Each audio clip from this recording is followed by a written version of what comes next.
Une femme âgée nommée Hélène Martinez vivait paisiblement dans la ville de Red Creek depuis plus de 5 décennies, jusqu'à ce qu'une nuit, un contrôle routier de routine ne se transforme en une rencontre fatale avec 2 policiers corrompus. Ce moment a brisé bien plus qu'une vie. Il a révélé un système fondé sur le silence, la peur et un pouvoir sans limite. Ce qui a suivi n'était ni un procès ni une conférence de presse, mais quelque chose de bien plus dangereux, un fils revenant de l'ombre, apportant avec lui une justice que la loi avait refusé de rendre. Alors que les corps tombent et que les secrets brûlent, la ville est obligée d'affronter ce qu'elle a choisi d'ignorer pendant des années. C'est l'histoire d'un fantôme qui ne voulait pas se reposer, d'une mère qui refusait d'être oubliée, et d'une ville qui ne pouvait plus se cacher. Que feriez-vous si la justice échouait à protéger quelqu'un que vous aimiez? Dites-le nous dans les commentaires, et n'oubliez pas de partager d'où vous regardez. Abonnez-vous à notre chaîne pour ne rien manquer d'autres histoires inspirantes comme celle-ci. Sous le rouge clignotant du feu de circulation, 2 coups de feu ont brisé le silence comme un fouet. Hélène Martinez, 73 ans, 1,80 m, vêtue d'un manteau vert délavé et tenant un sac d'épicerie, est tombée à genoux au milieu de Maple et Nint.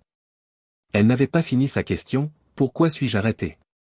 Avant que les balles ne lui déchirent la poitrine. Pas le temps de crier, aucune chance de s'expliquer.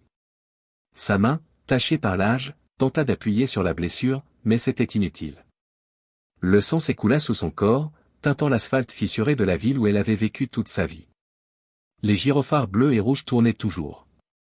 L'agent Rick Callahan sortit de la voiture, arme dégainée, mâchoire serrée. Jake Drapé le suivit, replaçant son pistolet dans son étui d'un geste sec. Ils baissèrent les yeux vers le corps haletant d'Hélène.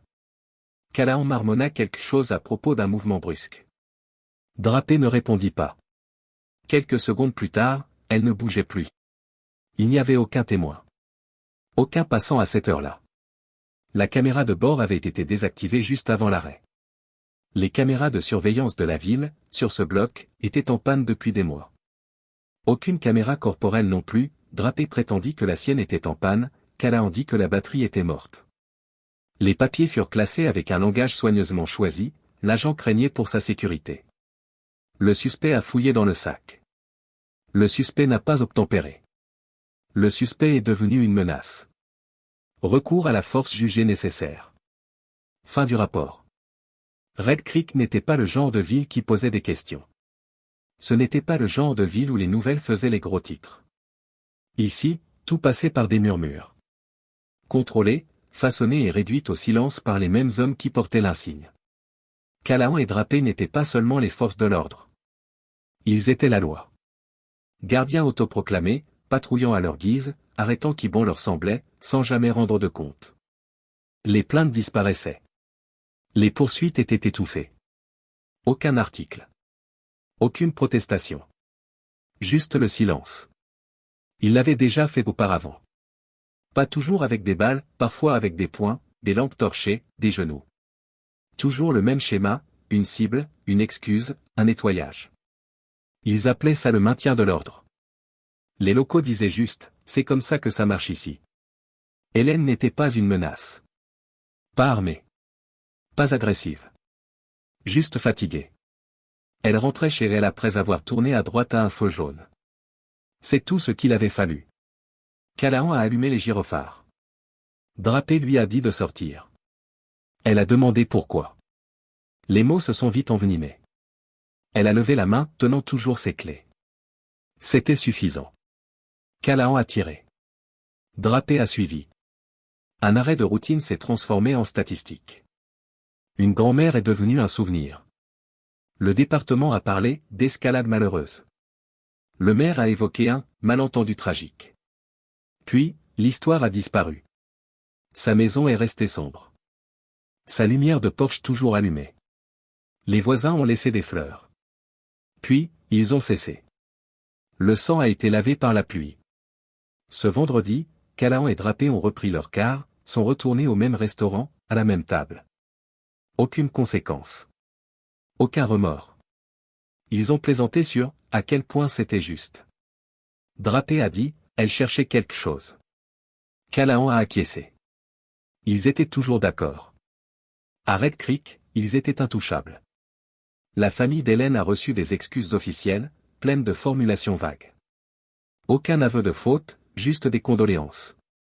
Sa fille a pleuré. Son petit-fils a frappé un mur. Mais celui qui n'a rien dit, c'était son fils. Il n'a pas assisté à la cérémonie. Il n'a rappelé personne. Personne ne savait où il était. L'affaire fut classée. Aucune enquête supplémentaire. Rien dans les nouvelles locales. Red Creek a continué. C'est ce que les villes comme Red Creek font. Mais Hélène Martinez n'était pas qu'un nom dans un rapport. Elle était la mère de quelqu'un que personne n'aurait jamais dû provoquer. Quelqu'un qui avait vu plus de morts qu'il ne voulait en se souvenir. Un soldat formé pour démanteler, détruire, disparaître. Quelqu'un qui avait passé sa vie à briser des systèmes entiers sans laisser d'empreinte. Et maintenant, il revenait. Il ne savait pas qu'il existait. Hélène avait gardé son nom hors des registres. Jamais parlé de lui. Alex Martinez était un fantôme. Il avait quitté le champ de bataille, enterré son uniforme, effacé ses traces des bases de données. Callahan et Drapé pensaient avoir fait taire une autre voix. Mais ils avaient réveillé quelque chose de pire que la culpabilité. Plus dangereux que la justice. Ils avaient allumé un feu dans un homme qui avait passé sa vie à éteindre les autres. Ils ne savaient pas que le dernier souffle d'Hélène serait un déclencheur. Que son sang deviendrait une alarme. Que sa question, « Pourquoi suis-je arrêté ?», deviendrait la première ligne de leur propre fin. Alex ne venait pas poser de questions. Il venait apporter des réponses. Et elles seraient définitives. Dîner sur la route 16, toujours la même table. Toujours du café noir pour Callahan, avec trop de sucre pour Drapé. Ils sont restés en moyenne 27 minutes. Alex a chronométré, 3 nuits de suite. La serveuse n'a jamais posé de questions. Le cuisinier les connaissait par leur nom.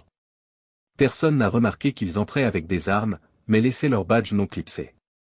Personne n'a jamais vu les dossiers qu'ils transportaient, parfois à l'intérieur, parfois à l'extérieur. Personne ne s'en souciait. C'était le pouvoir de l'habitude. Et l'habitude, Alex le savait, était exploitable. Il les a observés depuis plusieurs positions. Une fois depuis le toit d'un garage automobile abandonné. Une autre depuis une ruelle, utilisant un camion de maintenance comme couverture. La troisième nuit, il a installé une caméra déclenchée par le mouvement sur le lampadaire en face du parking du restaurant.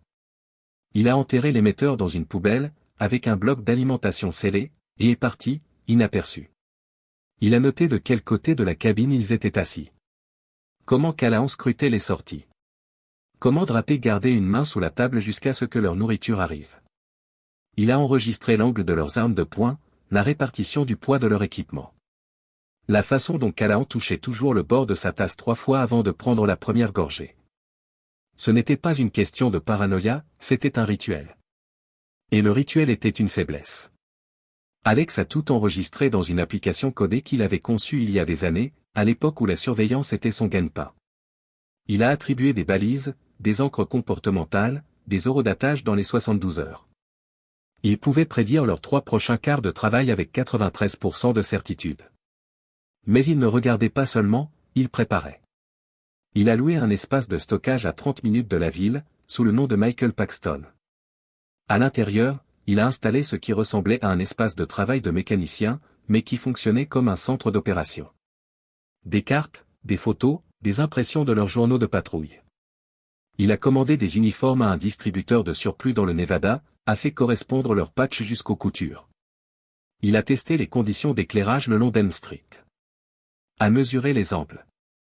Estimé les ombres, lorsqu'il tournait au coin de cette rue, il serait aveugle pendant 2 secondes. Il n'en avait besoin que d'une.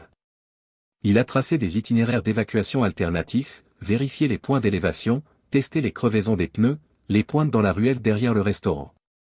Rien d'extraordinaire. Juste fiable. Son ancien commandant avait l'habitude de dire, créez votre killbox à partir de leur propre empreinte. C'est ce qu'Alex faisait. En créant la killbox à partir de leurs habitudes. Il fallait que ce soit bientôt. Le temps pressait en arrière-plan. Et il n'était pas le seul à s'y opposer. Il a intercepté une communication entre le bureau du shérif et un groupe de travail fédéral. Le fichier avait été nettoyé, mais les métadonnées l'avaient trahi. Des mots-clés cachés dans les données d'en-tête. Le nettoyage. La réunion d'expédition. Callahan et Drapé devaient assister à une séance à huis clos avec 3 hommes venus de l'extérieur de la ville, connus pour leur lien avec le cartel. Cela se produirait dans 36 heures, dans un ranch privé à l'extérieur de Red Creek. Cette réunion n'était sur aucun calendrier officiel.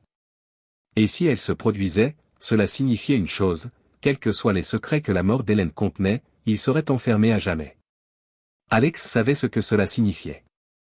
Après la réunion, le nettoyage suivrait. Les témoins disparaîtraient.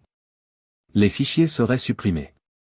Les détails, même ceux portant des badges, pourraient disparaître aussi. Il ne pouvait pas le permettre.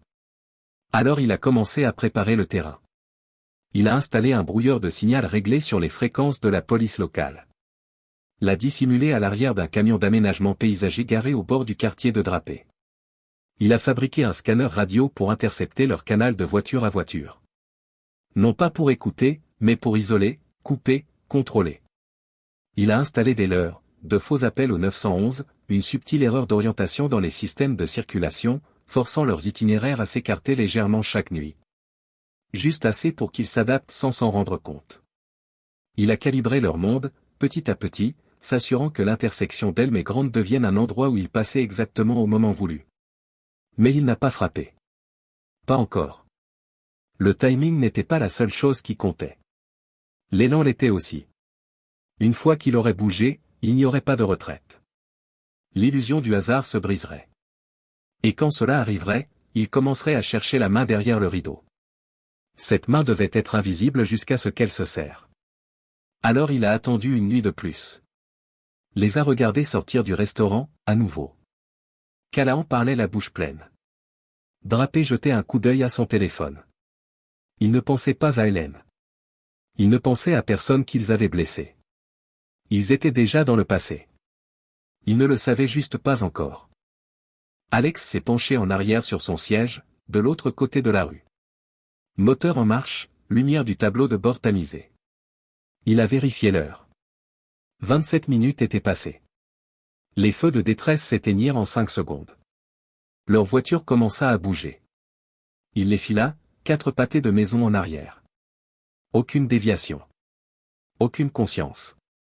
Juste 2 hommes se dirigeant vers une nuit qu'ils ne quitteraient pas. Il les avait. Il connaissait chaque détail, chaque option, chaque voie d'évasion. Le plan était strict, net et absolu. Mais quelque chose changea. Il repéra une ombre qui ne faisait pas partie du scénario. Un véhicule, garé à 2 pâtés de maison du restaurant. Vitres teintées. Moteur coupé. Personne ne bougeait à l'intérieur. Mais Alex vit le contour d'une caméra montée sur le tableau de bord, à peine visible dans le reflet latéral. La surveillance n'était pas la police. Pas le cartel. Pas la sienne. Quelqu'un d'autre regardait. Et soudain, il n'était plus seul dans la chasse. Mais Alex n'était pas le seul à regarder.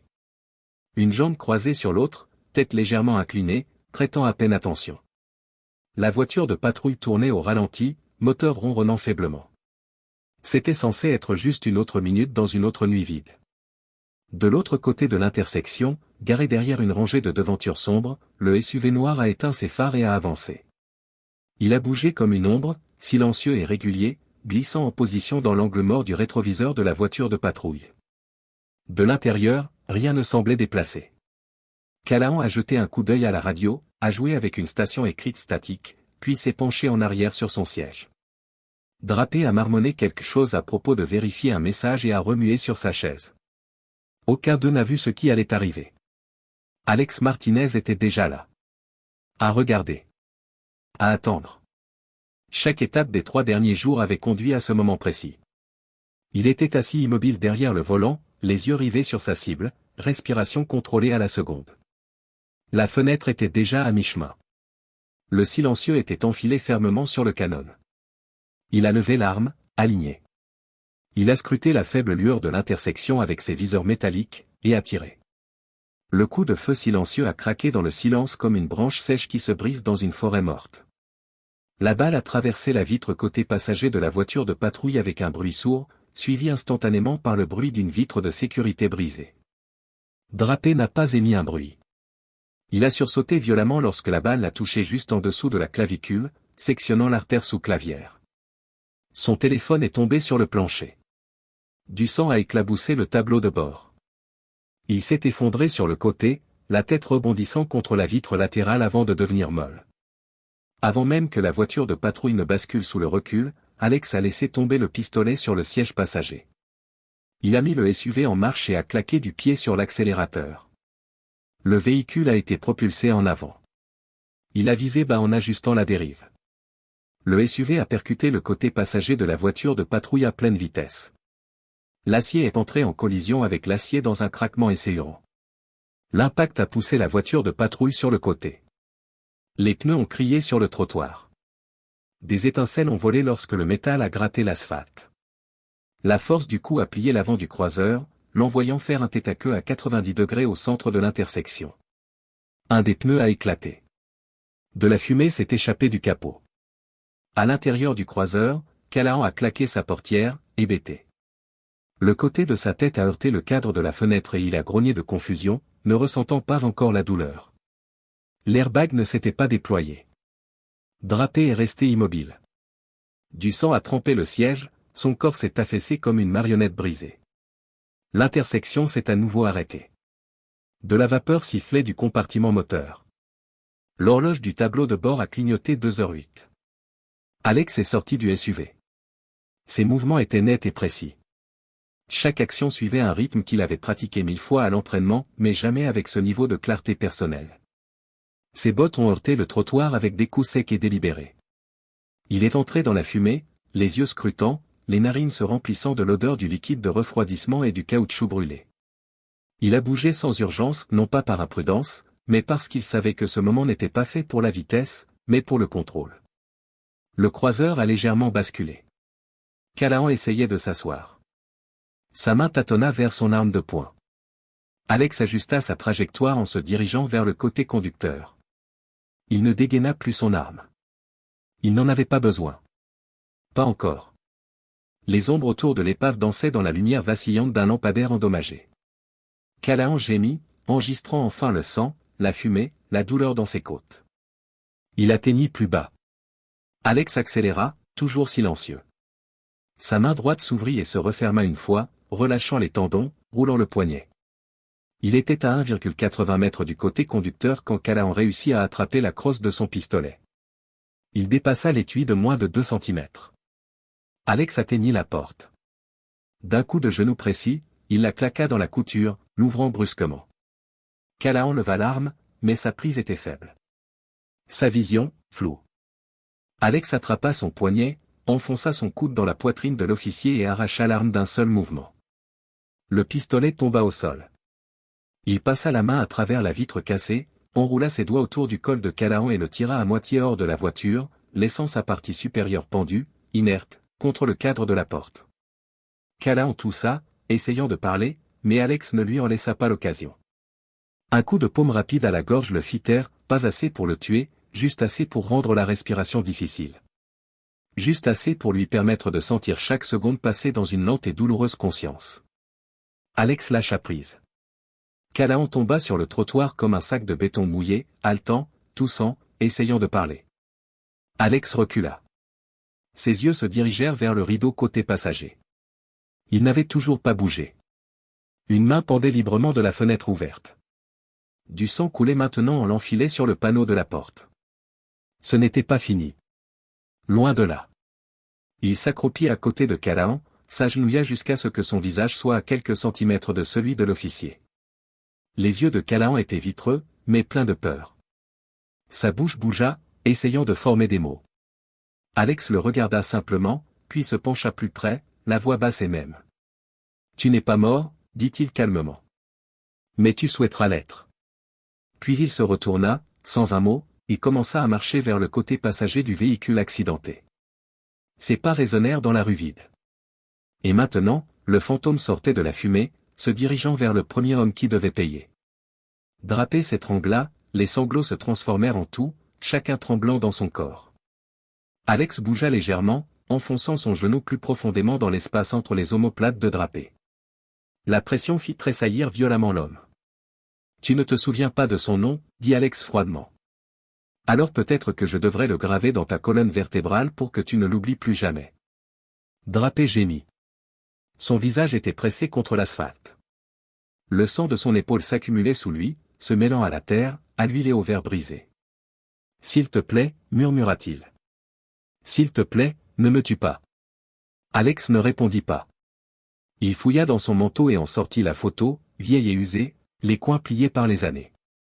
Il la déplia d'une main et la tint là où Drapé pouvait la voir, pressant l'image contre l'arrière de sa tête.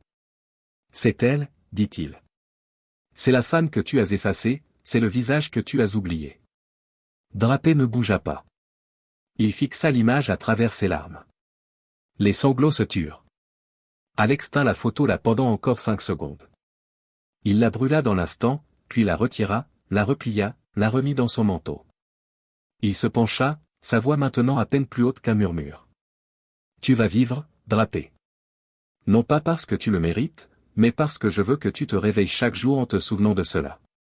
Je veux que tu entendes son nom à chaque fois que tu fermes les yeux. Tu n'as pas d'échappatoire. Tu as une condamnation à perpétuité. » Drapé ne répondit pas. Il resta allongé là, brisé dans son corps et dans son esprit, son souffle sifflant sous la pression sur son dos. Alex se leva lentement, laissant son poids se déplacer. Drapé n'essaya pas de courir. Il ne pouvait pas. Et même s'il le pouvait, il ne le ferait pas. La peur avait déjà pris racine. Elle ferait le reste.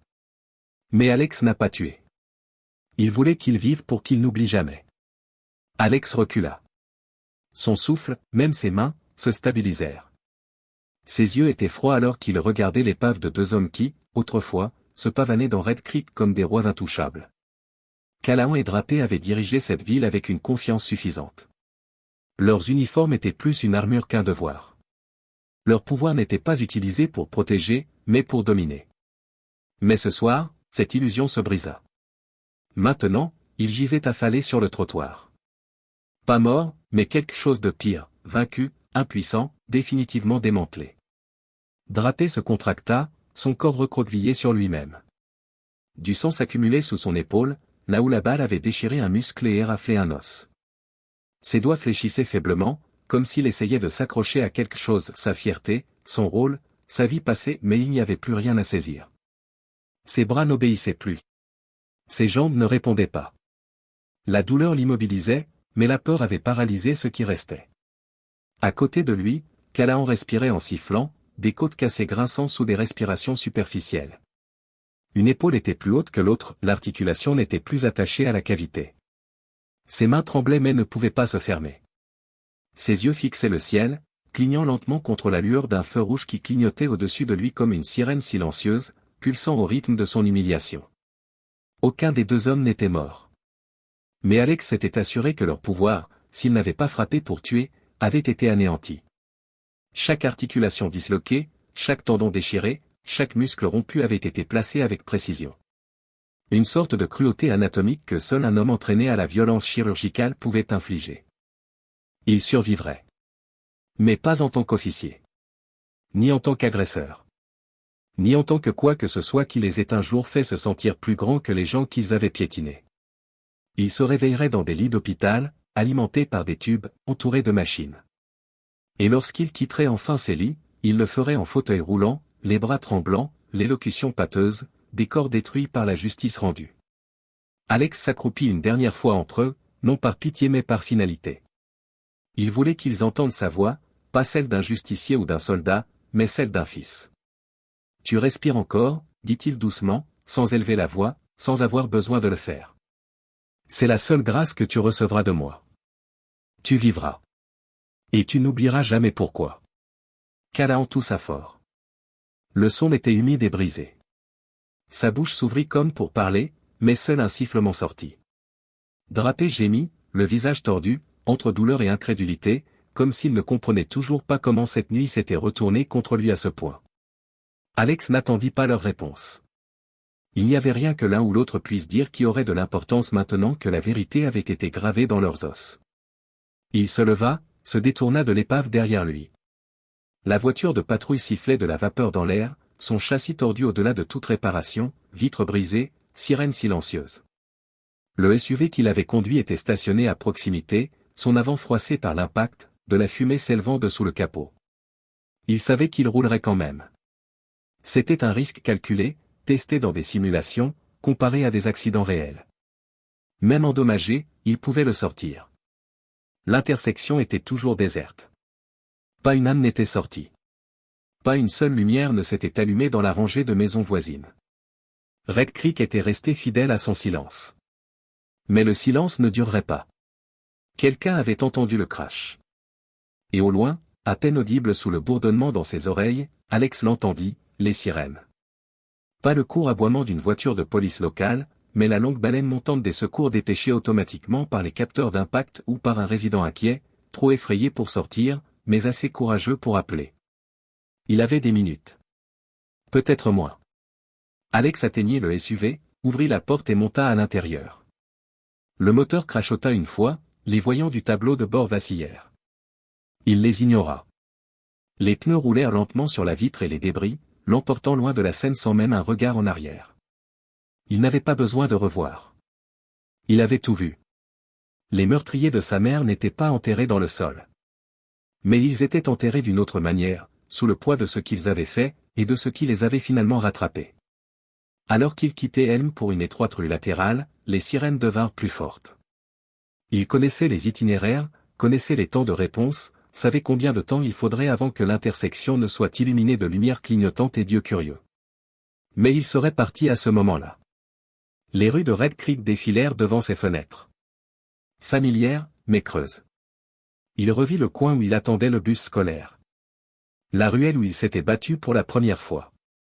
Le salon de coiffure que sa mère avait toujours dit être trop cher, mais trop convivial pour être évité. C'était comme une autre vie volée. La nuit où elle fut arrêtée, interrogée et exécutée pour n'avoir rien fait d'autre que conduire alors qu'elle ne correspondait pas à leur version de l'acceptable. Ses mains se resserrèrent autour du volant.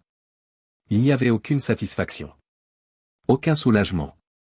Juste la certitude terne qu'une partie de ce qui avait été cassé était maintenant restauré. Pas réparé. Pas guéri. Juste revenu. Équilibré. Devant, la route s'ouvrait vers la sortie de la ville. Il avait encore quelques heures d'obscurité avant l'aube. Mais il n'avait pas encore fini. Ce qui s'était passé ici avait été personnel. Ce qui allait suivre ne le serait pas.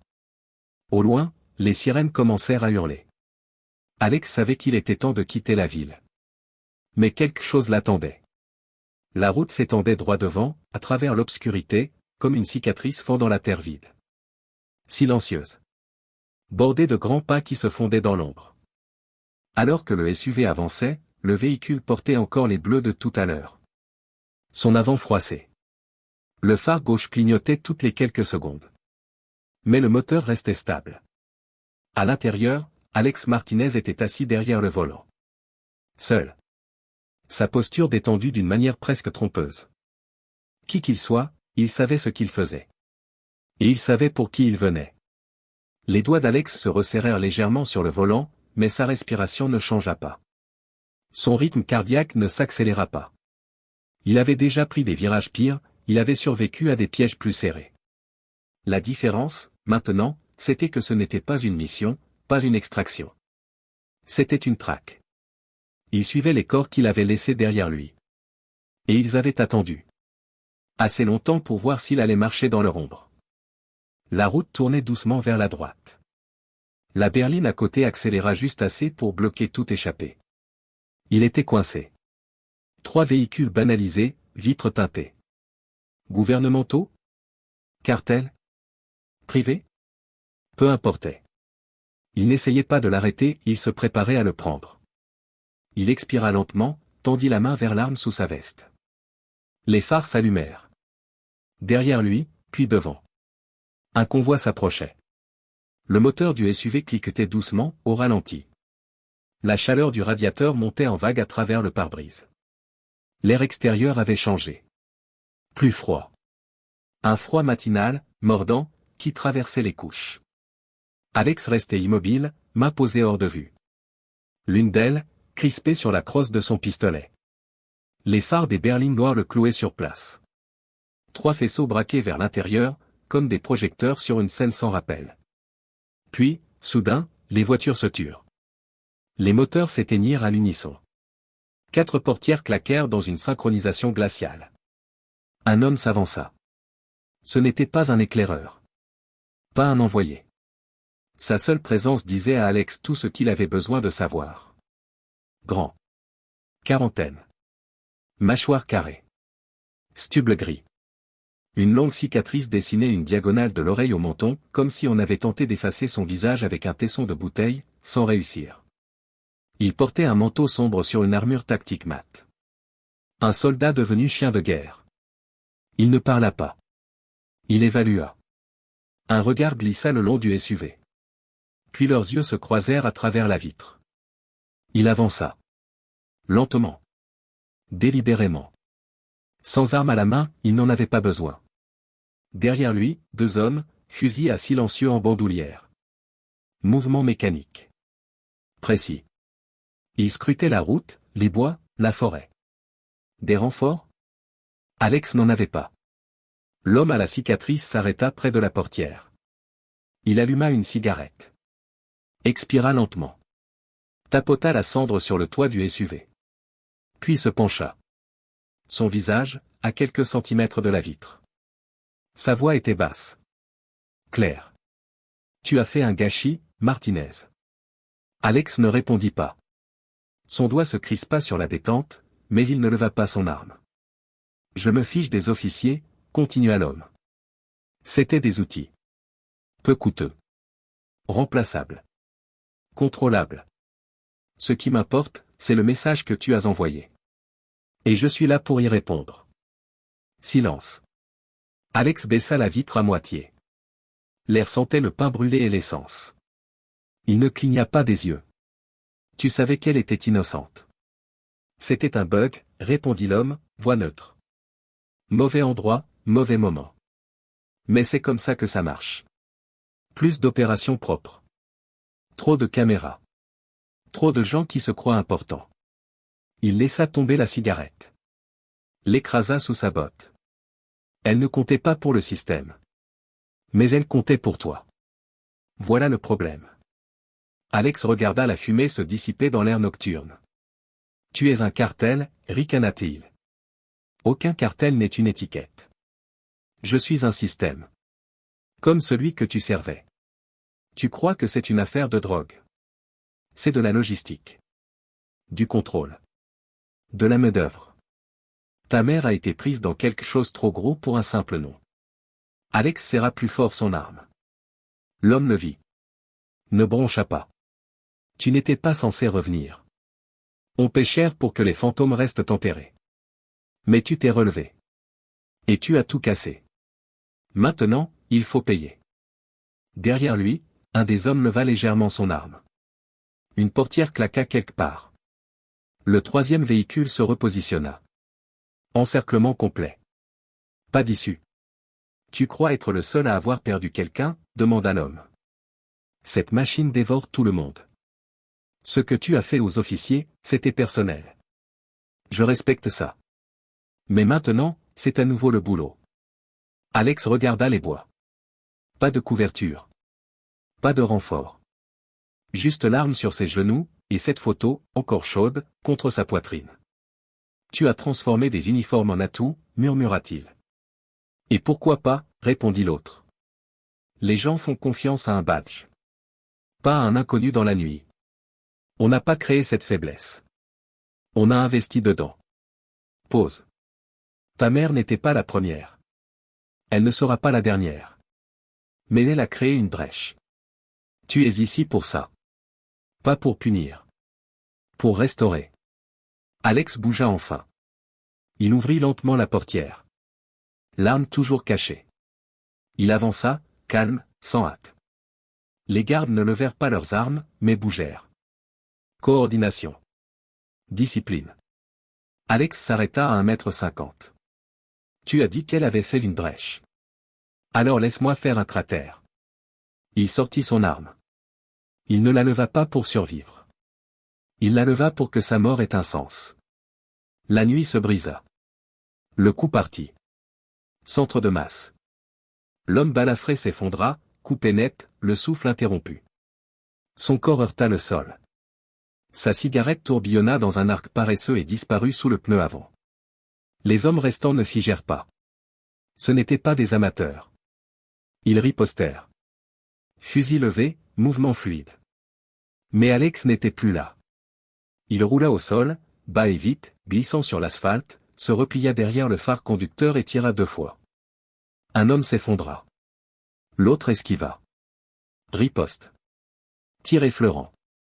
Étincelle sur le trottoir. Alex bougea encore. Toujours en mouvement. Tombé à plat ventre, il tira sous le SUV. Une paire de jambes s'effondra. Un corps, un fusil tombé. Il roula vers le côté passager. Visa une ombre sortant de la 2e berline. Coup dans l'épaule.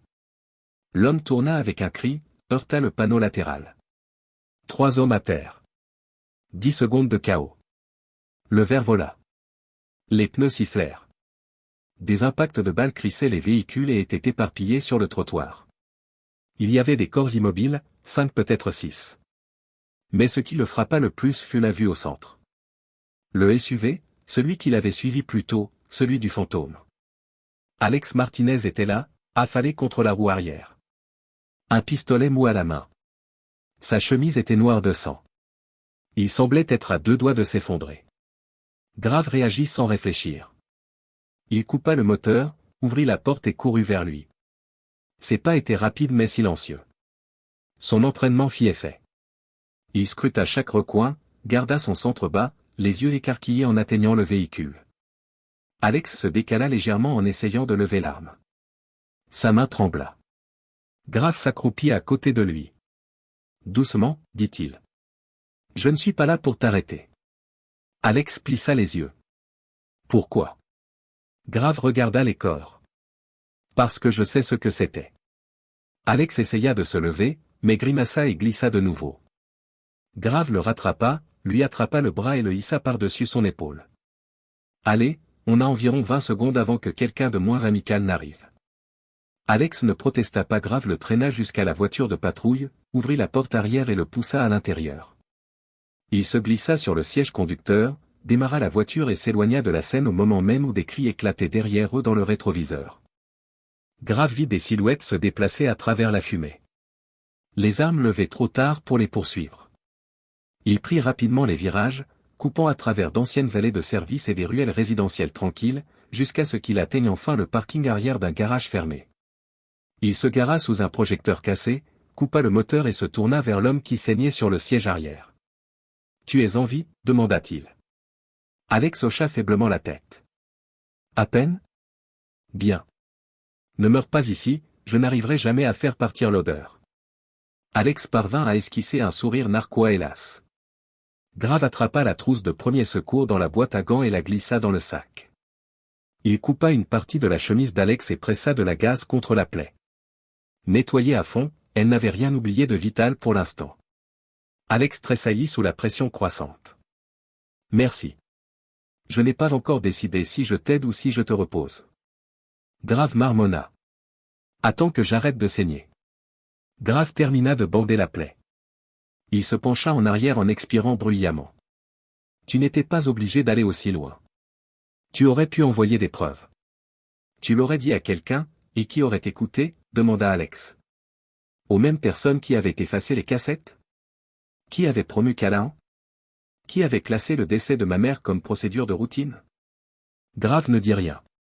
Il connaissait la réponse. La voix d'Alex était basse et rauque. Ils n'étaient pas seulement corrompus, ils en faisaient partie. Couvrir des expéditions, cacher des corps, utiliser des badges comme du camouflage. Grave fixa le tableau de bord, les articulations blanches sur le volant. J'ai vu les numéros, admit-il. Les fausses factures. Les journaux de patrouille déviés. Je ne pensais pas que c'était si profond. Alex appuya sa tête contre le siège. Ça va plus profond, et ce n'est pas fini. Que veux-tu dire ? Demanda Grave. Alex fouilla dans son manteau. Il en sortit une petite allée et la lui tendit. Ils se rencontrent ce soir. Dans 40 minutes d'ici. Ce ne sont pas que des ouvriers agricoles cette fois. Ce sont ceux qui donnent les ordres. Ceux qui maintiennent tout propre et silencieux. Grave fixa l'allée. Et tu veux les arrêter ? Non, dit Alex. Je dois les arrêter. Parce que si je ne le fais pas, ils disparaissent. Ils enterrent la piste, et cette ville est à nouveau engloutie. Grave hésita. Puis il démarra le moteur. Alors finissons. Mais Alex avait quelque chose de plus important à terminer. Il devait abattre le noyau du cartel avant qu'il ne disparaisse. La voiture avança rapidement mais silencieusement sur la route secondaire non éclairée menant à Red Creek, se faufilant à travers le silence. Seul le ronronnement de son moteur résonnait faiblement à l'intérieur. Le silence entre Alex et Grave n'était pas de l'inconfort. C'était de la concentration. Les deux hommes regardaient la carte. Le point lumineux sur l'écran pulsait avec la localisation, données extraites d'un fichier que Grave avait décrypté à l'aide de l'appareil compromis de Drapé. Ce point, qui se déplaçait toutes les quelques heures, était finalement devenu statique, installé sur un ensemble de coordonnées près de la route départementale 12, une ancienne usine chimique agricole, fermée depuis plus d'une décennie. Mais Alex avait remarqué quelque chose d'étrange. Les données satellites montraient des voitures garées à l'extérieur au cours des 3 dernières semaines, des camions de livraison entrant et sortant, de courtes rafales de signal, des connexions aux antennes relais à proximité et une utilisation fluctuante du réseau électrique. Selon les archives publiques, c'était un espace mort. Mais le réseau ne mentait pas. Quelqu'un avait rallumé les lumières. Et il préparait quelque chose de grand. Alex se pencha en avant, traçant son doigt sur l'écran. Il se rassemble ici. Tout pointe vers cela. Les transferts d'argent, les SMS sécurisés, même les manifestes d'expédition. C'est le point de coordination. Quoi qu'il leur reste, ils le consolident ici. Grave prit une grande inspiration, resserrant sa prise sur le volant. Nous serons en infériorité numérique. Nous n'avons pas besoin de gagner, dit Alex.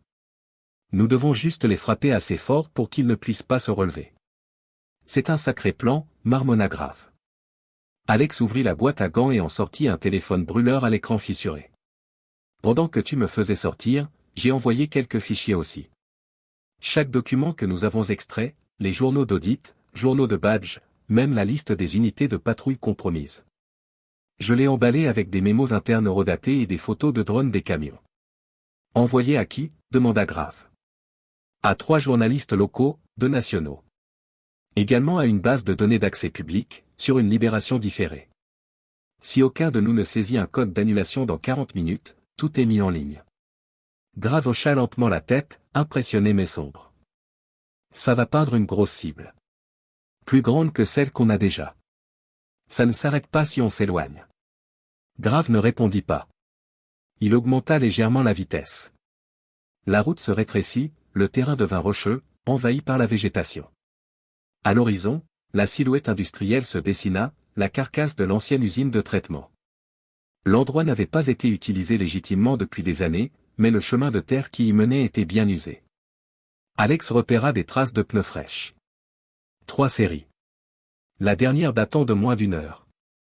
Alors qu'ils atteignaient la crête finale, le bâtiment apparut en pleine vue, sa façade autrefois blanche maintenant tachée de rouille et de graffiti, fenêtres cassées capturant des éclairs de lumière jaune pâle de l'intérieur. L'électricité était allumée. Alex scruta l'extérieur.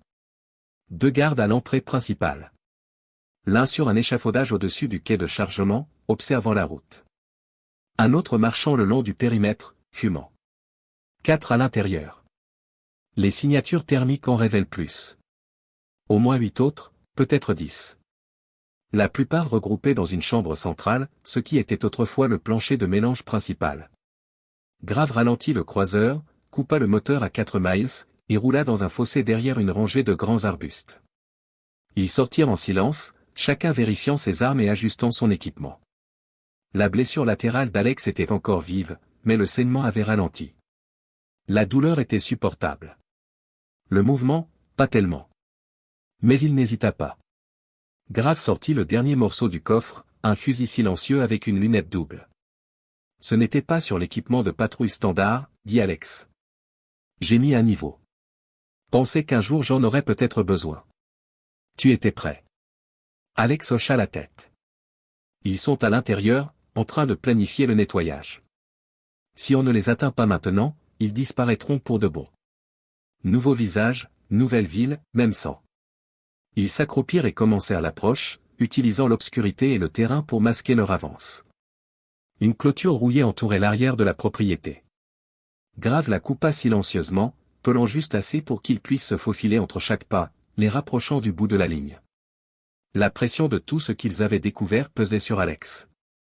Dit-il, une voix résonnant légèrement dans la grande pièce. Je pensais que tu le ferais. Des hommes comme toi ne s'arrêtent pas avant la dernière balle tirée. Alex s'avança lentement. Son pistolet resta levé fermement, malgré le sang frais assombrissant la manche de sa veste. Tu as tué beaucoup de gens ce soir. L'homme a dit. Et tu penses que cela te rend différent de nous? Alex n'a pas répondu. Pas de badge, pas de loi, pas de preuve. Juste du sang. L'homme fit un geste vers les corps à l'extérieur de la pièce. Tu penses être un sauveur? Tu ne le es pas. Tu es un tueur comme moi, comme eux. La voix d'Alex était calme. Tu n'as jamais été une garantie. Tu n'étais pas un pion pris dans un mauvais système. Tu l'as conçu, toi. Des flics recrutés ont effacé des mères, vendu des enfants et les ont enterrés sous de faux rapports. Tu as construit ça de tes mains. L'homme sourit légèrement. Et que fais-tu en ce moment? Tu le démolis avec les tiennes? Tu penses que ça fait de toi la justice? Non, ça fait de toi un autre tueur. Alex s'approcha. Son pistolet fut pointé. Le sourire narquois de l'homme s'estompa. Il leva légèrement son propre fusil, ne visant pas, mais prenant la pose. Tu es un meurtrier, Martinez. Tu penses que c'est de la vengeance. C'est juste une histoire que tu te racontes pour dormir. Non, répondit Alex, je suis ce que tu as créé. Encore et encore. Alex se déplaçait lentement et délibérément dans le creux de l'usine. Ses bottes résonnaient sur le béton fissuré tandis qu'il posait chaque charge avec une précision méthodique. Il avait mémorisé chaque angle de cette structure, chaque endroit où l'acier porteur supportait encore du poids. Chaque couloir, qui avait autrefois bourdonné de production légale avant d'être transformé en une façade pour le trafic et la corruption, maintenant allait s'effondrer, non pas à cause du temps, mais à cause de la justice servie avec du fil de fer et des explosifs plastiques. Chaque charge qu'il plaçait avait un but. Une sous la poutre centrale pour faire tomber le toit. Une sous l'arrière-bureau où étaient conservés les dossiers. Un autre près du générateur, juste au cas où le feu ne se propagerait pas assez vite. Il se déplaçait avec un calme exercé, ignorant la piqûre dans ses côtes, la douleur dans sa jambe, le lent suintement du sang à travers le bandage de fortune que Grave avait enroulé autour de son côté. Il n'avait pas le temps de ressentir la douleur. Il n'y avait pas de seconde phase à ce plan, pas d'extraction, pas de renfort. Ce n'était pas un sauvetage ou un raid, c'était un acte final destiné à s'assurer que rien à l'intérieur de cet endroit ne puisse survivre à la nuit. L'usine n'était plus qu'une structure, c'était un symbole. Elle contenait des noms, des registres d'expédition, des mots de passe et des comptes intraçables. La détruire ne mettrait pas fin à une seule opération, cela couperait les veines d'un réseau qui se nourrissait de petites villes comme Red Creek. Alex atteignit la dernière pièce à l'extrémité de la structure, une chambre renforcée avec des classeurs en acier et des caisses empilées de billets de banque. Il y avait des clés d'SB collées sous le bureau, des boîtes estampillées avec des étiquettes d'inspection du gouvernement modifiées à la main. Tout ce qu'ils avaient caché était là. Il n'a rien pris dont il n'avait pas besoin. La vérité était déjà sortie, Grave s'était assuré de cela. Ce qui comptait maintenant, c'était de nettoyer la gomme, ne laissant derrière rien qui puisse être récupéré, racheté ou reconstruit. Il posa la charge finale contre le pilier de béton et régla le minuteur, 4 minutes. Assez de temps pour s'éloigner, pas assez pour réfléchir à deux fois. Alex traversa le couloir étroit. Le vent s'était levé dehors, faisant vibrer les bardages détachés le long des murs, emportant avec lui l'odeur de la pluie. Au loin, quelque part au-delà des tombes arborées, attendait. Mais cette partie, Alex devait la finir seul. À la sortie, il s'arrêta juste avant le seuil, regarda en arrière une fois. Non pas le bâtiment, mais l'air sombre à l'intérieur. Il n'a pas ressenti de triomphe. Il n'a pas ressenti de justification. C'était une fin tranquille, attendue depuis longtemps. Il sortit dans le champ et gravit la pente derrière l'usine. La vieille route d'accès en gravier montait doucement jusqu'à ce qu'elle s'aplatisse dans une clairière cachée dans les broussailles. Il se retourna. Le détonateur bipait dans sa main. 10 secondes. Il le baissa, regarda la première explosion venir, basse et profonde, grondant à travers la terre comme le tonnerre piégé sous la peau. La seconde suivit immédiatement, un éclair plus net à l'arrière de la structure. Puis une cascade de feu se déversa vers le haut, les fenêtres éclatant dans un jet de flammes et d'éclats. Le métal hurla tandis que les supports se déformaient et que le toit se repliait vers l'intérieur. L'usine éclaira la nuit comme un enterrement. Les flammes léchaient le ciel, projetant des ombres oranges sur la clairière. Depuis les décombres, un tourbillon de cendres s'éleva haut, des papiers soulevés dans les airs, prenant le vent et tournoyant comme des feuilles qui tombent. Parmi eux, une photographie enroulée et noircie au coin flottait vers l'extérieur d'une fenêtre brisée. Elle dérivait paresseusement, lentement, comme si elle hésitait à atterrir. Alex l'attrapa en plein vol. Il la retourna. Le visage de sa mère le regarda, souriant, jeune, inconsciente de la tempête. Sa mort un jour enflammerait son sourire. C'était flou maintenant, à moitié brûlé, un côté rougi par la chaleur. Il la tint un moment, puis la laissa tomber. Le vent l'emporta. Quelques pas avant qu'elle ne se pose dans l'herbe, s'enroulant vers l'intérieur comme si elle allait dormir.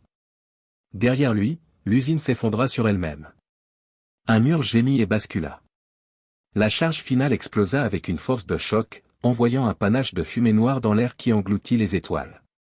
Alex resta debout un long moment, puis il se retourna et partit. Il n'est pas retourné à Red Creek. Il n'en avait pas besoin. Son rôle dans l'histoire était terminé. Alex n'est jamais revenu à Red Creek, mais Red Creek n'a plus jamais été la même. Les jours après l'incendie, Red Creek ressemblait à une ville qui retenait son souffle. L'explosion de l'usine abandonnée était visible à des kilomètres, mais personne n'en parla en public. Au début, il n'y eut aucune déclaration officielle, pas d'article dans le journal de la ville, et pas de conférence de presse. Le commissariat n'offrait que le silence, un silence qui pesait plus lourd que n'importe quelle explication. Mais il ne resta pas silencieux longtemps. Dans les coins des cafés et aux clôtures des arrière-cours, les gens commencèrent à parler doucement, au début échangeant des regards avant de prononcer le nom qu'ils avaient évité trop longtemps, Hélène. Son nom revint à la ville, non pas comme un récit édifiant ou une statistique, mais comme quelque chose de bien plus puissant, la vérité. Les gens commencèrent à se souvenir d'elle, non pas des gros titres ou des rumeurs, mais de qui elle avait réellement été. Madame Martinez, la femme qui gardait des bonbons à la menthe poivrée dans son sac à main pour les enfants qui la croisaient sur le trottoir. La voisine qui ne manquait jamais une messe du dimanche, qui cultivait des tomates dans son jardin et les partageait avec tous ceux qui en demandaient.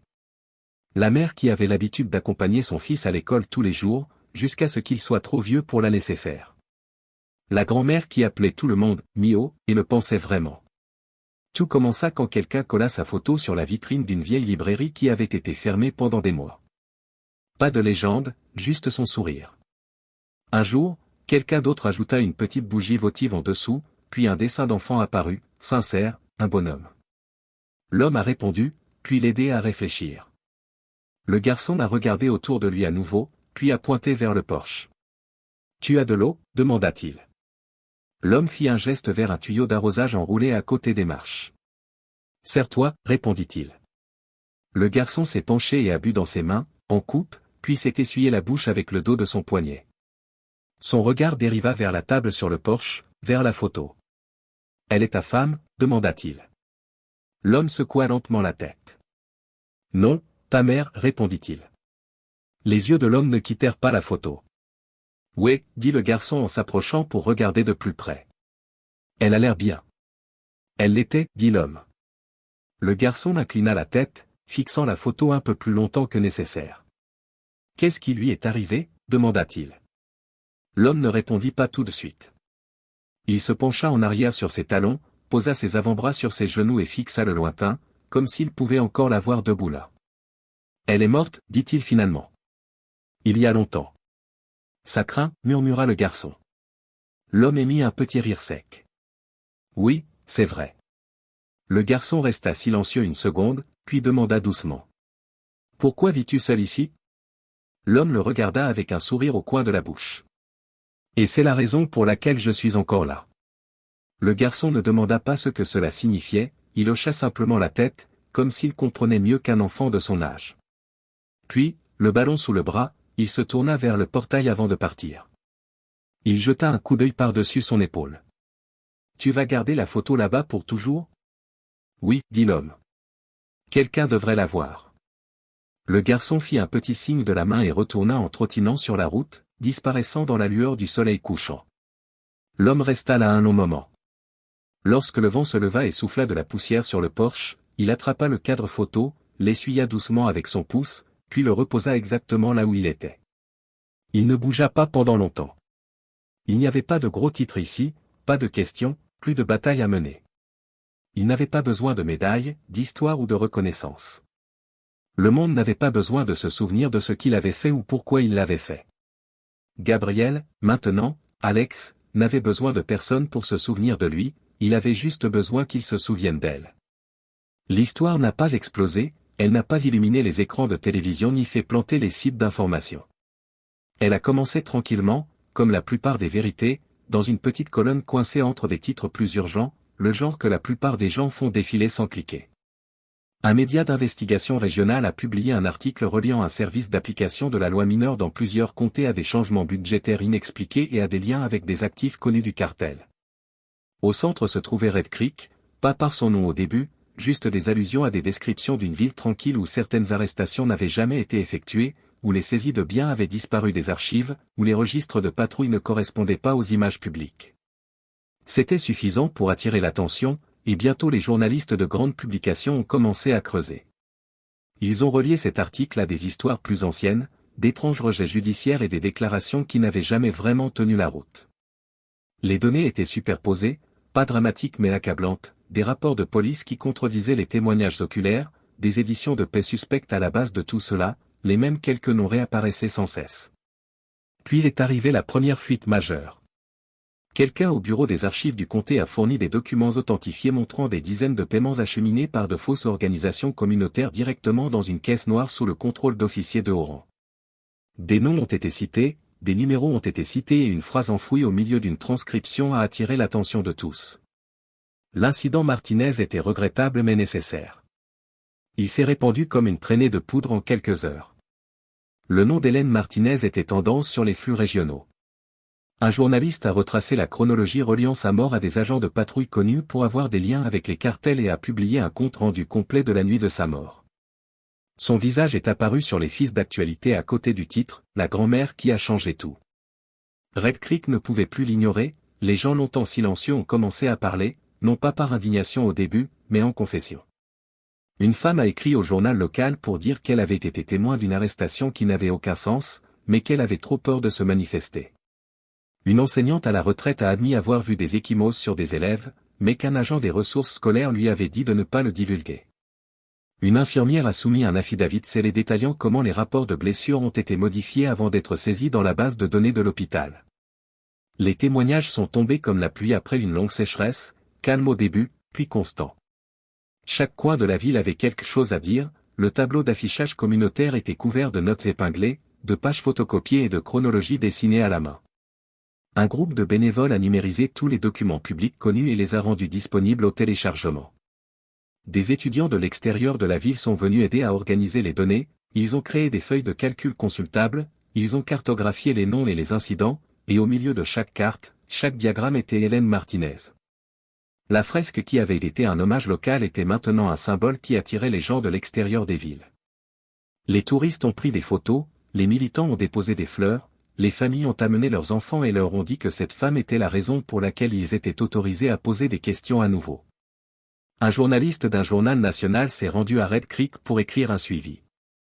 Lorsqu'il a demandé aux gens pourquoi ils pensaient que le changement avait commencé ici, un adolescent qui avait aidé à peindre la fresque a déclaré « Parce que nous avons finalement arrêté de prétendre que sa mort était censée passer sous silence. Au lieu de cela, elle nous a appris à parler. » Un pasteur local a commencé à ouvrir l'église tous les vendredis soirs pour des récits publics. Les gens sont venus parler, non pas pour prêcher ni pour débattre, mais pour partager ce qu'ils avaient vécu. Certaines histoires dataient de plusieurs décennies, d'autres étaient récentes, quelques-unes ont été racontées en larmes, quelques-unes avec colère, mais tout était réel et chaque semaine, de plus en plus de gens venaient. Et chaque fois qu'une nouvelle personne se levait pour parler, il se tournait vers le fond de la chapelle où une reproduction de la fresque d'Hélène avait été accrochée au-dessus de la sortie. Il s'arrêtait et disait son nom en premier, puis il commençait. Finalement, des accusations ont été déposées. Un enquêteur spécial de l'État a été dépêché. 2 lieutenants ont été arrêtés. Un juge local a été suspendu. Le shérif de la ville a démissionné. Un conseil de surveillance d'urgence a été créé. Le ministère de la Justice a ouvert une enquête officielle sur la coordination de la région avec les groupes de travail fédéraux sur le trafic. Certains ont appelé cela une purge, d'autres l'ont appelé un règlement de compte attendu depuis longtemps. Mais les habitants de Red Creek, eux, ne l'ont pas appelé ainsi. Ils étaient trop occupés à reconstruire. Ils ont créé un comité d'examen citoyen, ils ont élu de nouveaux membres du conseil, ils ont réécrit le processus de plainte pour les fonctionnaires. Des lycéens ont créé un club de journalisme, un bibliothécaire local a reçu une subvention pour préserver les archives. Le silence qui avait autrefois défini la ville avait disparu, et à sa place, quelque chose de plus fort s'est élevé. Pas de rage, pas de vengeance, mais de responsabilité. Un par un, les systèmes qui avaient permis la peur ont commencé à s'effondrer, non pas parce qu'une loi avait changé, mais parce que les gens avaient changé. Et cela avait commencé non pas avec des protestations, ni avec des avocats, ni avec des politiciens, mais avec le souvenir d'une femme. C'est ainsi que la justice commence. Non pas dans les salles d'audience, mais dans le courage. Portes et chaises dépareillées à l'intérieur, du genre d'endroit où les habitués se connaissaient par leur nom et où les visiteurs ne restaient jamais longtemps.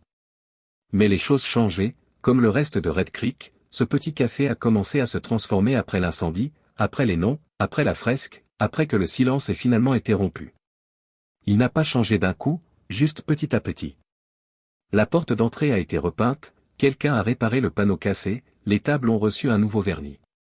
Mais le plus grand changement était à l'intérieur, juste derrière la caisse, accroché sur un mur peint en crème doux qui captait la lumière du matin juste comme il faut. C'était une photographie encadrée en bois foncé, légèrement usée sur les bords mais propre et bien entretenue. 2 personnes se tenaient sur la photo. Une femme avec des yeux gentils et un sourire doux, un homme à côté d'elle, grand et immobile, son bras sur ses épaules, son expression calme. On pouvait voir la ressemblance si on regardait bien. La photo n'était pas posée pour la gloire ou la formalité. Elle avait été prise dans un jardin quelque part, peut-être pour un anniversaire ou un dimanche après-midi. Il ne s'agissait pas de l'appareil photo, c'était une question de moment. Il y avait une plaque sous la photo, pas en laiton ou gravé, juste un simple morceau de papier soigneusement écrit et plastifié. L'écriture était soignée et se lisait, la justice ne venait pas de la loi, elle venait de l'amour. Et ce que l'amour était prêt à faire quand la loi échouait. Le personnel n'expliquait jamais la photo, il n'en avait pas besoin. À ceux qui connaissaient l'histoire, ceux qui l'ignoraient, la ressentaient de toute façon. Il y avait quelque chose dans le poids de l'image, quelque chose dans la façon dont elle avait été placée avec tant de soin, qui vous disait que c'était important. Parfois, les gens restaient assis à la table sous la photo pendant longtemps sans dire grand-chose. Les parents amenaient leurs enfants et désignaient la photo. Certains chuchotaient, d'autres expliquaient. Quelques-uns fermaient simplement les yeux un instant avant de se détourner. L'histoire de Red Creek a changé après cela.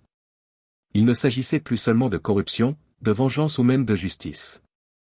Il s'agissait de conséquences, de mémoire, de ce que signifiait appartenir à quelque chose de plus grand que la peur qui régnait autrefois sur cet endroit.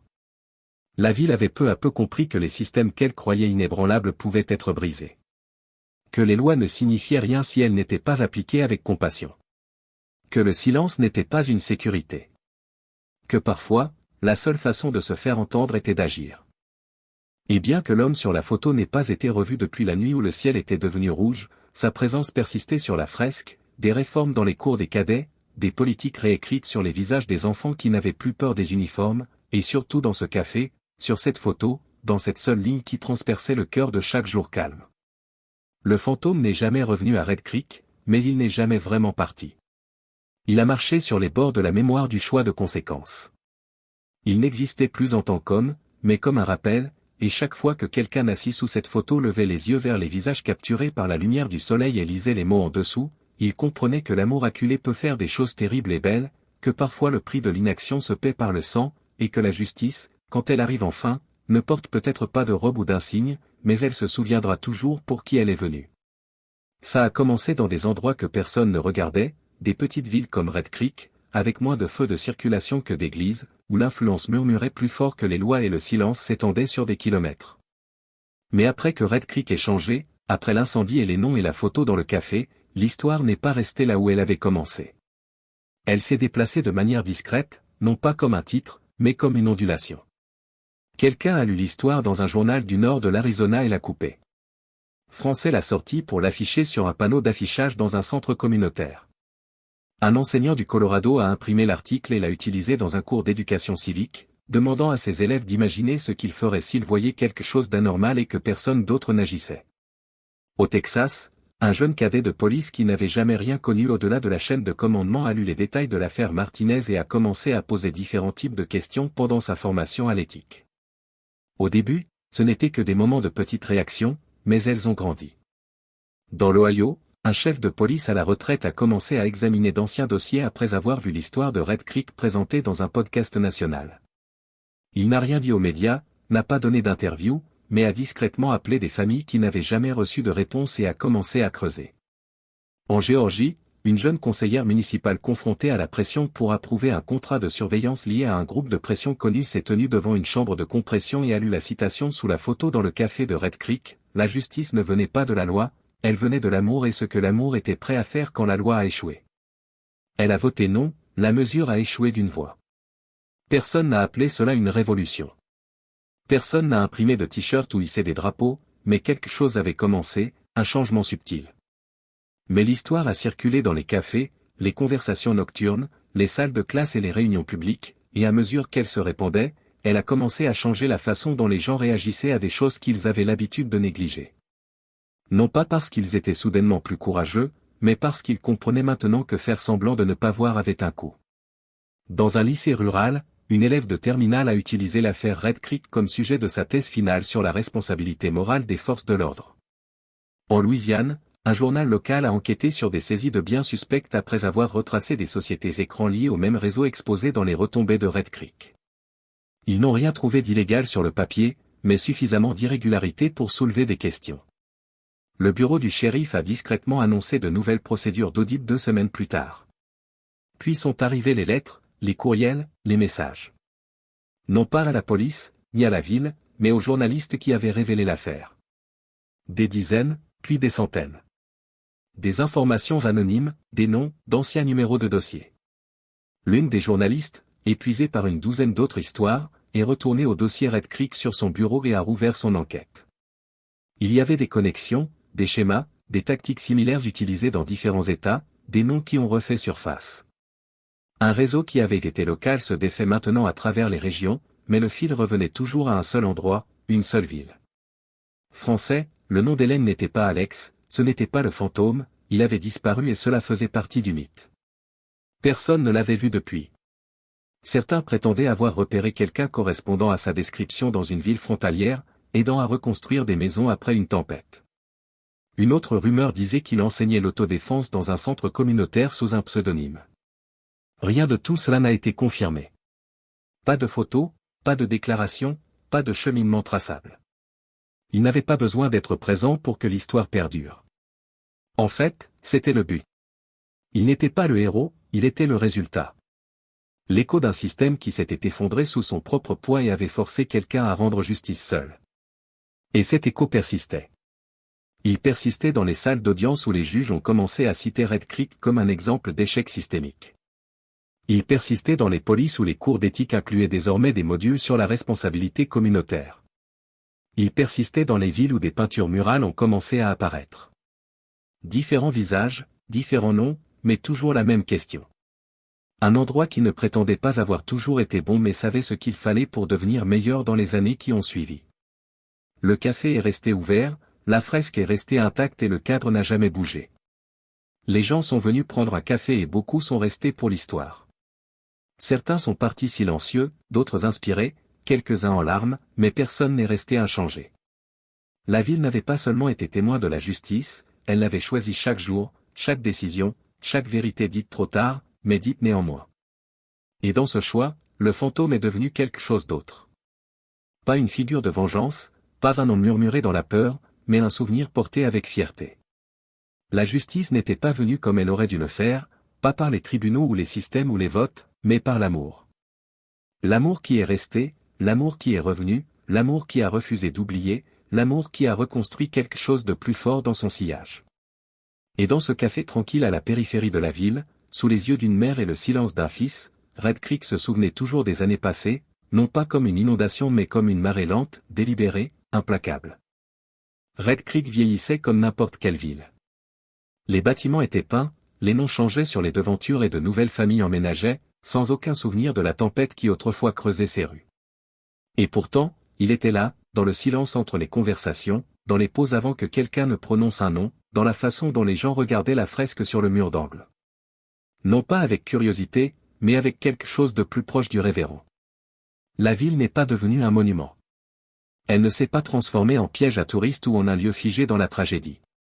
Elle est devenue quelque chose de complètement différent, une communauté qui avait appris ce que signifiait survivre à son propre silence. Ce qui rendait Red Creek différent n'était pas que quelque chose de terrible était arrivé là. Des choses terribles arrivent dans les petites villes tout le temps. Ce qui rendait Red Creek différent était qu'il avait choisi de changer à cause de cela. Le nouveau commissariat de police n'avait pas de plaque d'ancien chef, pas de mur d'armes à la retraite. À la place, il y avait une pièce calme avec une fenêtre qui donnait à l'est, où le soleil du matin frappait le plus fort. Dans cette pièce se trouvaient des dossiers, des témoignages, des plaintes autrefois enterrées, désormais conservées dans des vitrines. Non pas comme preuve, mais comme avertissement. Chaque nouvelle recrue devait les lire, non seulement pour s'entraîner à la compréhension. Dans l'auditorium du lycée, un banc était posé sous une photographie en noir et blanc, encadrée de cèdre, d'Hélène Martinez tenant un outil de jardinage d'une main et se protégeant les yeux du soleil de l'autre. Le banc ne portait aucune citation, aucune dédicace, il faisait simplement face à la scène principale. Les étudiants s'asseyaient là avant les débats, avant les pièces de théâtre, avant les discours. Ils disaient que cela les aidait à parler plus clairement. De l'autre côté de la ville, une petite archive communautaire est née du sous-sol de l'ancienne bibliothèque. Ils l'appelaient la pièce sous l'histoire. Il y avait des enregistrements vocaux, des lettres de famille et même une boîte à chaussures remplie d'effets personnels, donnés par quelqu'un qui avait vécu à côté de la maison des Martinez. Il n'y avait pas de conservateur. Les archives fonctionnaient grâce à des bénévoles. Des adolescents et des aînés les cataloguaient côte à côte. Ils n'étaient pas toujours d'accord sur la manière de raconter l'histoire, mais ils étaient d'accord pour qu'elle soit racontée. Et chaque année, à la date fixée, personne n'écrivait sur les calendriers, mais tout le monde s'en souvenait. Le café ajoutait une seule fleur blanche au mur de photos. Rien de plus. Pas de café à prix réduit, pas de publication sur les réseaux sociaux. Juste une fleur. Un homme autrefois. Il est entré des années plus tard et s'est arrêté près de ce mur. Il a fixé la photo assez longtemps pour que le barista la remarque, mais pas assez longtemps pour attirer l'attention. Il n'a pas parlé, il n'a rien commandé, il a laissé derrière lui un petit bout de papier glissé sous la fleur. Il était écrit, nous nous souvenons encore. Le barista l'a ajouté au mur, une autre couche, un autre écho, une autre note dans un cœur qui n'avait été autrefois que silence. Aucune statue n'avait été érigée, aucune récompense n'avait été décernée, aucun discours présidentiel n'avait été prononcé. Et pourtant, de l'extérieur, les gens qui venaient à Red Creek disaient toujours que c'était différent. Comme si l'air contenait quelque chose de plus lourd, comme si même le vent savait qu'il traversait un endroit où la vérité avait enfin trouvé sa voie. Et peut-être que le but n'était pas de créer des héros, mais de s'assurer que personne n'ait plus jamais à en être un. Seuls quelque part loin de la ville, au-delà des collines et de la portée des vieilles cartes, quelqu'un s'occupait d'un lopin de terre, plantait des légumes, observait les oiseaux se poser sur les clôtures, écoutait le bruit des outils sur la terre. Il ne regardait pas les informations, il ne vérifiait pas la date, il n'en avait pas besoin, il savait ce qui avait été fait et ce qui restait à faire. Ses mains, pourtant, travaillaient toujours avec constance, son dos légèrement courbé, sa respiration un peu plus lente, mais ses yeux ne vagabondaient jamais. Parce qu'une fois que vous avez traversé le feu et que vous êtes resté seul dans le noir assez longtemps, vous n'oubliez pas à quel point la lumière est précieuse, même quand vous n'êtes plus à même de vous y tenir. Le garçon qui avait autrefois demandé de l'eau au jardin ne revenait plus. Il avait grandi, déplacé, mais l'homme avait gardé le ballon, toujours là, sur le porche, attendant toujours, juste au cas où. Il n'y aurait pas de fin à des histoires comme celle-ci, seule la distance, seul le temps. Et dans ce temps, les changements de mémoire s'estompent, deviennent un mythe. Mais si Red Creek avait appris quelque chose, c'était que si un nom pouvait être oublié, alors un autre le pouvait aussi. Et donc ce souvenir n'était pas facultatif, c'était un devoir. Le genre transmis non pas par des règles, mais par des gestes silencieux, une photographie, un banc, une fleur placée au bon moment, même quand personne ne regardait. Le fantôme ne marchait plus dans ces rues. Sa guerre était terminée. Sa présence n'était plus nécessaire, mais le poids qu'il portait avait été passé, doucement, silencieusement, mais complètement, entre les mains d'une ville qui avait finalement prouvé qu'elle était prête à le supporter. Et ainsi, cela se termine, non pas par un grand final ou une explosion cinématographique, mais par quelque chose de plus calme, quelque chose de plus durable. Une ville qui a finalement choisi de se souvenir d'un nom qui a refusé d'être oublié et un héritage écrit non pas dans des lois ou des titres, mais dans des choix. Red Creek ne sera plus jamais le même, non pas parce que quelqu'un est mort, mais parce que quelqu'un a refusé de laisser cette mort être vaine. L'histoire a commencé avec le silence, avec un arrêt, avec une question sans réponse, et elle aurait pu se terminer là, comme tant d'histoires le font, mais ce ne fut pas le cas. Car l'amour, lorsqu'il est testé, ne se brise pas. Il brûle, il cherche, il se bat, il revient. Et quand l'amour ne trouve pas justice, il le devient. C'est ce qui s'est passé à Red Creek. Un homme est revenu, non pas pour qu'on se souvienne de lui, mais pour s'assurer que quelqu'un d'autre ne soit pas oublié. Une ville s'est réveillée, non pas parce qu'elle le voulait, mais parce qu'elle le devait. Et l'histoire qui s'est déroulée n'était pas seulement une question de corruption ou de violence ou de pouvoir. Il s'agissait du courage de parler quand il est plus facile de se taire, d'affronter ce que nous avons laissé arriver et de reconstruire quelque chose de mieux à partir des décombres de ce que nous avons autrefois permis. Personne à Red Creek ne l'appelle un héros. Il ne nomme pas de bâtiment après lui. Il n'allume pas de bougie pour lui. Parce que ce n'est pas ce qu'il voulait. Il n'avait pas besoin d'un héritage. Il avait besoin d'une correction. Il avait besoin de savoir que le silence qui lui a tout pris ne tomberait plus jamais sur une autre mer, un autre nom, une autre vie. À la fin, il a disparu, non pas parce qu'il fuyait, mais parce qu'il avait fini. Et maintenant, chaque rue, chaque voix, chaque acte de vérité à Red Creek porte un morceau de ce qu'il a laissé derrière lui. Mais cette histoire, cette longue guerre silencieuse menée sur des routes secondaires et dans les cœurs, ne concerne pas seulement une ville. Elle n'a jamais existé. Car il y a des ruisseaux rouges partout, il y a des noms que nous avons arrêté de dire, des visages que nous avons laissés s'estomper, des histoires que nous avons laissé filer à travers les mailles du filet, parce que c'était plus facile, plus sûr, plus